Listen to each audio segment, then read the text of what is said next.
Shalom sahabat benang merah, puji nama Tuhan, kita boleh kembali lagi pada hari ini. Kita akan belajar terus tentang bagaimana kita berdoa yang berani mengatakan segala sesuatunya dengan ketulusan hati. Namun sebelumnya kita akan berdoa dulu. Bapa yang baik, Allah yang kami sembah dalam nama Yesus Kristus, sungguh kami ucap syukur dan terima kasih buat pelawatan-Mu sepanjang malam hingga kami boleh bangun dengan tubuh segar pada hari ini Tuhan. Kami yakin dan percaya Tuhan, oleh kasih dan kemurahan-Mu Tuhan, pada hari ini kami boleh menghirup udara yang segar ya Tuhan. Bapa, sebentar kami akan belajar terus tentang kebenaran, bagaimana kami menyikapi doa yang benar di hadapan Engkau. Berikan hikmat-Mu agar kami boleh menangkap isi hati-Mu dan kami boleh melakukan satu perubahan dalam hidup kami. Ampuni dosa dan kesalahan kami Tuhan, dalam nama Tuhan Yesus kami berdoa dan mengucap syukur. Haleluya, amin. Puji nama Tuhan, kita akan belajar dari Matius 6 ayat 10. Datanglah kerajaan-Mu, jadilah kehendak-Mu di bumi seperti di surga. Kita harus memperoleh nasihat yang bermanfaat dari ayat ini.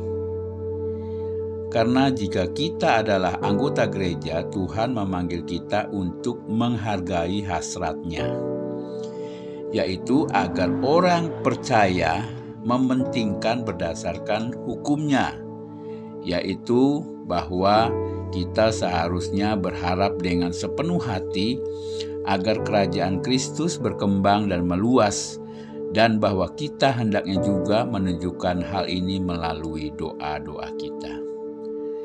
Sahabat benang merah kehidupan, untuk memberikan kita keberanian yang lebih besar dalam doa, kita harus melaksanakan firman yang Dia sampaikan kepada kita. Celakalah kemalasan kita jika kita memadamkan gairah yang dibangkitkan Allah dengan sikap kita yang dingin atau diredakan oleh ketidakpedulian kita. Sebaliknya, ketahuilah bahwa doa-doa yang kita panjatkan atas petunjuk dan otoritas Allah tidaklah menjadi sia-sia.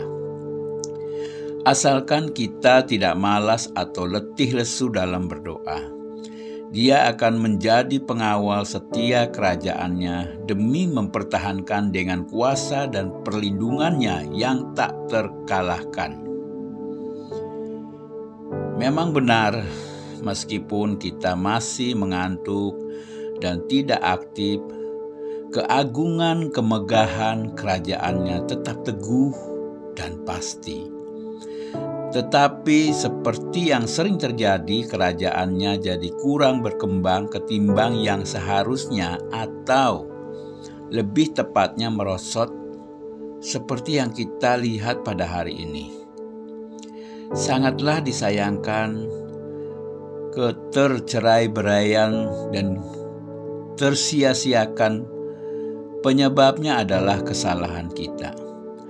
Tanpa perlu dipertanyakan lagi, dan ketika hanya ada sedikit perbaikan atau nyaris tidak ada perbaikan yang terlihat, atau tak kalah sangat minim perkembangannya, marilah kita mengkaitkan sebagai akibat ketidakpedulian kita.